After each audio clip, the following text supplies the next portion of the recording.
자, 어제부터 국민의당 내부에서 심상치 않은 이야기가 나돌고 있습니다. 주로 호남 의원들 사이에 떠도는 이야기인데 정리하면 이런 겁니다. 안철수 대표가 오는 22일이나 24일쯤 바른정당과 통합선언을 하고 내년 1월 15일쯤 통합 찬반 여부를 묻는 전당대회를 열기로 계획을 짰다는 겁니다. 이게 사실이라면 당장 열흘 이내로 통합선언을 한다는 얘기인데 파장이 클 수밖에 없습니다. 하지만 바른정당 측에서 금시초문이라며 즉각 부인했고 안철수 대표도 서둘러 진화에 나섰습니다.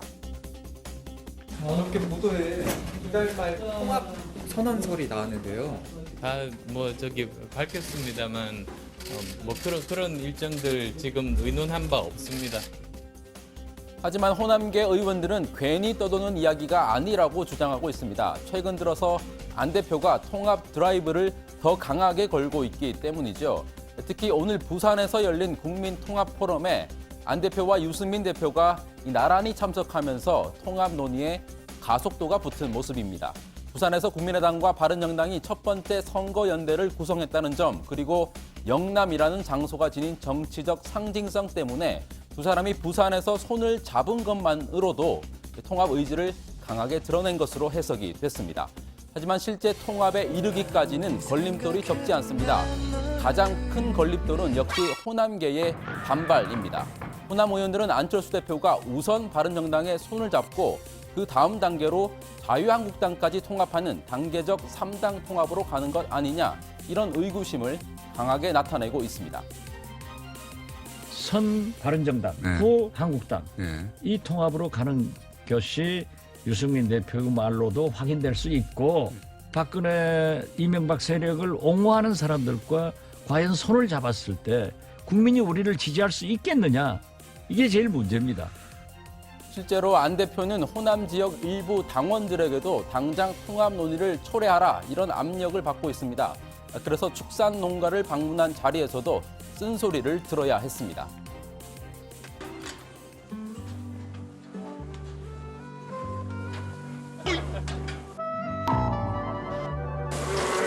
잘 먹는다.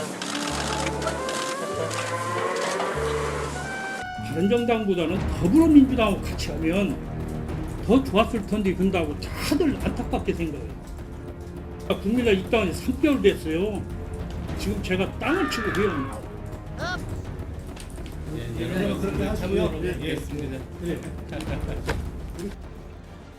하지만 안철수 대표는 호남 중진들이 의도적으로 자신의 통합 방향을 왜곡하고 있다고 주장합니다.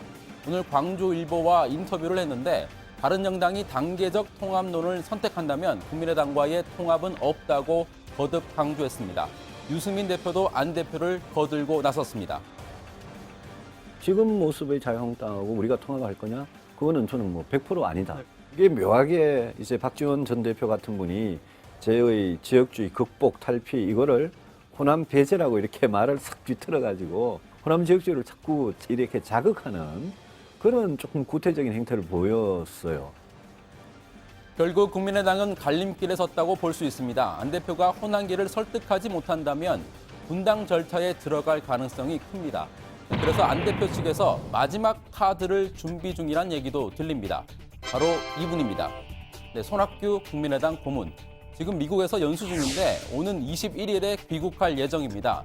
이때 안 대표가 송 고문을 마중 나가는 방식으로 접촉을 해서 통합론에 힘을 실어달라고 부탁할 가능성이 제기됩니다.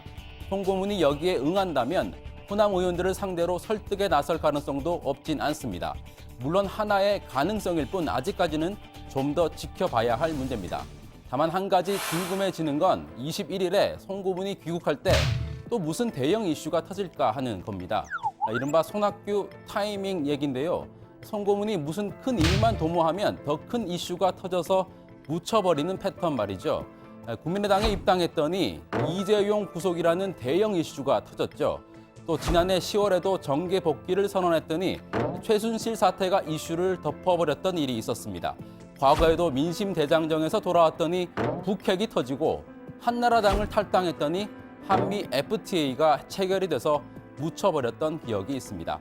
안철수 대표가 통합의 우군으로 송 고문을 끌어올 생각인 것 같은데 21일이란 시점은 긴장감을 가지고 지켜봐야 하지 않을까 싶기도 합니다.